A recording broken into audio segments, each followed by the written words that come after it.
Hello दोस्तों, नमस्कार, सत श्री अकाल, आदाब। एक बार फिर आप तमाम लोगों का स्वागत करता हूं आपके अपने चैनल डी के गुड बुक में। एक बार फिर दोबारा से उपस्थित हूं एक नए मुद्दे के साथ, और बड़ा सेंसिटिव मुद्दा है।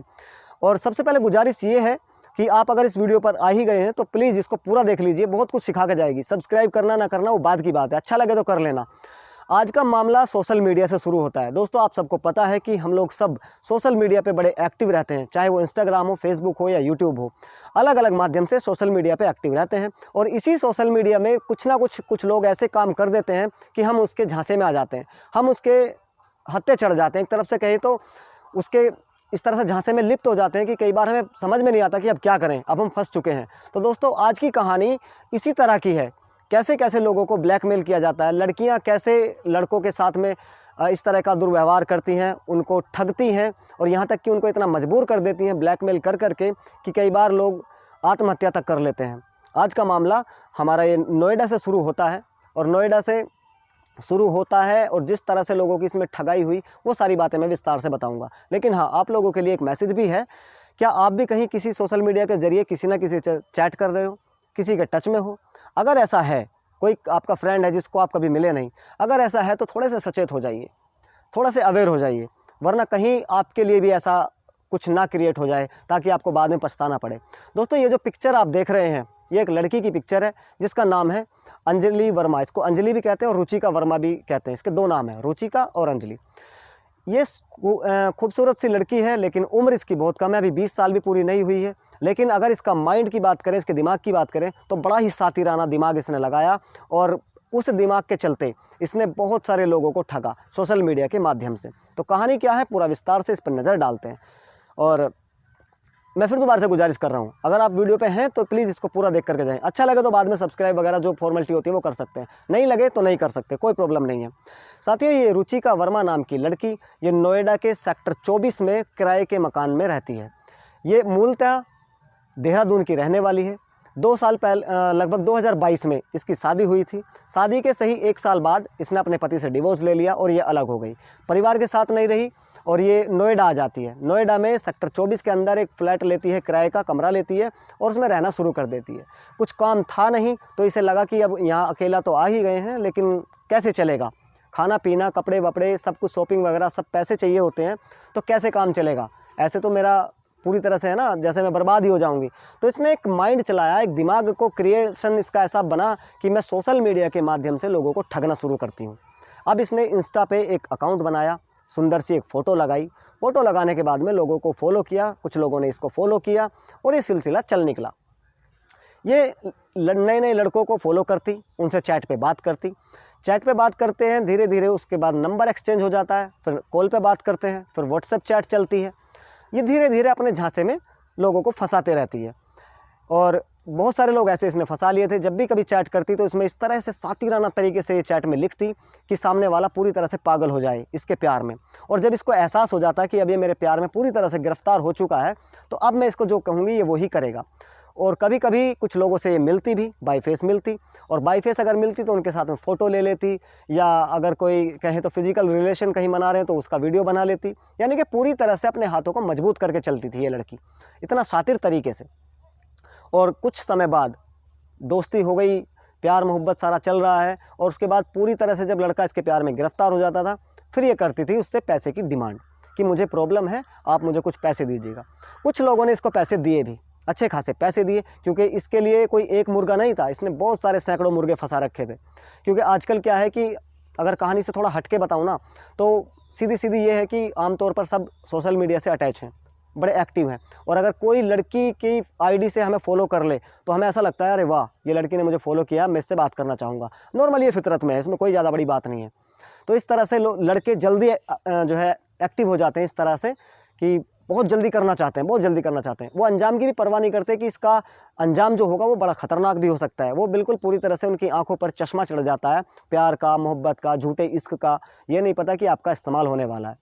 तो इस तरह से लड़की धीरे धीरे लोगों को ठगती, पैसे बनाती, और अपना अच्छा लाइफ स्टाइल जी रही थी।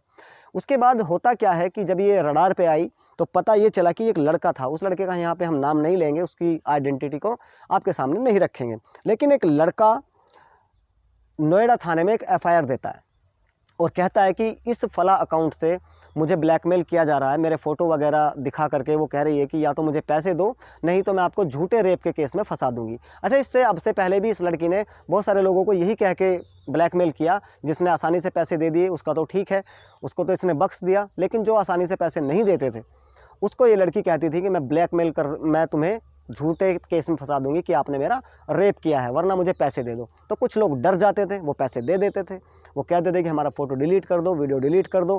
तो ये कहती थी कि डिलीट तो तभी होगा जब आप मेरे पैसे दोगे। तो पैसे देती थी और लगातार कई कई बार लोगों से पैसे लेती थी, एक एक आदमी से 2-2 3-3 बार पैसे लेती थी। एक लड़के को भी इसी तरह से परेशान किया जा रहा था। वो नोएडा पुलिस थाने में रिपोर्ट दर्ज कराता है और रिपोर्ट दर्ज कराने के बाद ये जो जनवरी का महीना गया, 20 जनवरी को वो रिपोर्ट दर्ज कराता है लड़का, और पुलिस वालों को कहता है कि साहब मुझे बहुत परेशान किया जा रहा है, आप इसमें थोड़ा एक्शन लीजिए। पुलिस वाले भी फ़ौरन हरकत में आते हैं और उस अकाउंट की जांच करनी शुरू कर देते हैं। जैसे ही जांच करनी शुरू कर देते हैं तो धीरे धीरे एक लड़की का नाम सामने आता है जिसका नाम रुचिका वर्मा था। अच्छा, इस लड़के ने बहुत अच्छा किया। अक्सर हम लोग क्या करते हैं कि अगर हमारे साथ में कुछ इस तरह की ठगी हो रही है, कुछ स्कैम हो रहा है, तो हम उसको बताते नहीं हैं अपनी इज्जत के चलते कि मेरी इज्जत ख़राब हो जाएगी या मुझे लोग जाने ना जाने क्या कहेंगे। लेकिन ऐसा नहीं है। अगर किसी के साथ कुछ गलत हो रहा है तो आप पुलिस को बताइए। बाकायदा हमारे भारत में या अन्य देशों में भी जुडिशल सिस्टम है जो हमारी मदद करता है, तो बताना चाहिए। शेयर करने से प्रॉब्लम कम हो जाती है। तो इस लड़के के लिए भी सैल्यूट है कि इसने हिम्मत दिखाते हुए पुलिस में कंप्लेंट की। अब जैसे पुलिस ने पूछताछ करनी शुरू की, इंटरोगेट करना शुरू करा, तो एक लड़की का नाम सामने आया जिसका नाम रुचिका वर्मा था। उसको अरेस्ट किया गया और अरेस्ट करने के बाद में थाने लाया गया। पूछताछ शुरू की गई।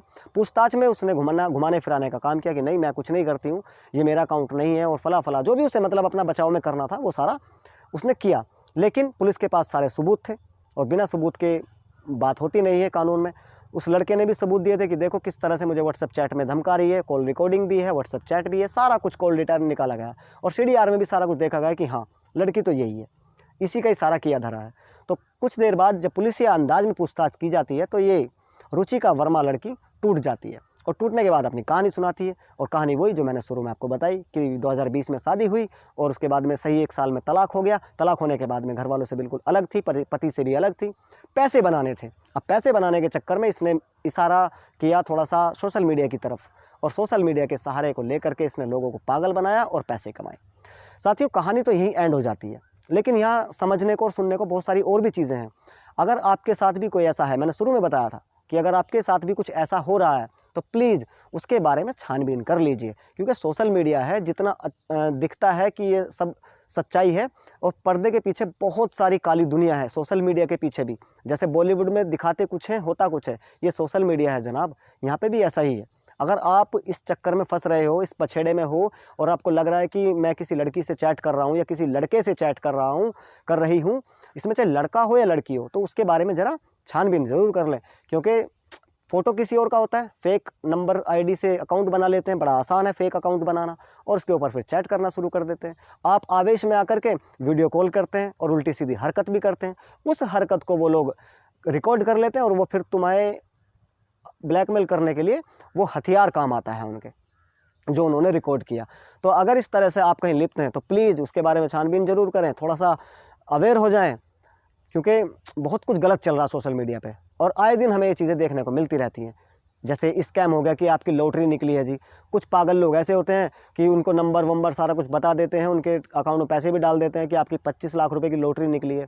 तो साहब आप सोच करके देखिए, जिस कंपनी का आपने नाम तक नहीं सुना वो कहते हैं कि व्हाट्सएप कंपनी से लॉटरी निकली है, फलाना नंबर से लॉटरी निकली है। भैया ऐसा कैसे हो सकता है? 25 लाख रुपए का अमाउंट दे रहे हो और मांग रहे हो हमसे आप 1200 रुपये, 1500 रुपये, 2000 रुपये। तो सोचने वाली बात है। इन स्कैम से भी बच के रहना है। सोशल मीडिया का जितना हो सके सदुपयोग करें, ना कि दुरुपयोग, क्योंकि सोशल मीडिया हमारे लिए एक अच्छा साधन है जिससे हम अच्छी अच्छी चीज़ों को क्रिएट कर सकते हैं और अच्छी अच्छी चीज़ें देख सकते हैं, समझ सकते हैं। लेकिन सोशल मीडिया का जिस तरह से गलत इस्तेमाल हो रहा है, गलत तरीके से इस्तेमाल किया जा रहा है, ये कहीं ना कहीं लोगों को नुकसान पहुंचा रहा है, धोखा दे रहा है। तो आप लोगों को भी समझने की ज़रूरत है। इस रुचिका वर्मा जैसी लड़की एक नहीं है, सैकड़ों की तादाद में, हज़ारों की तादाद में, इनसे बचना है। कभी भी प्यार के झांसे में आकर के इस तरह से अपने आप को इनके लिए बलिदान मत कर देना, क्योंकि हर कदम पे मिलेंगे ये सब लोग। तो छानबीन करना, सोचना, समझना और अपने विवेक का इस्तेमाल करना, तब आगे कदम बढ़ाना। तो दोस्तों कहानी आज की खत्म हो जाती है। कैसी लगी कमेंट में जरूर बताना, और अच्छी लगी तो शेयर कर सकते हैं, चैनल को सब्सक्राइब भी कर सकते हैं। और आपके लिए मेरे उसी पुराने अंदाज में एक बार फिर दोबारा से आपके लिए कि खुश रहो, आबाद रहो, जहाँ भी रहो जिंदाबाद रहो। Thank you so very much. जल्दी मिलते हैं किसी और नए दिन, किसी और नए टॉपिक के साथ। तब तक अपना ख्याल रखें। जय हिंद, जय भारत।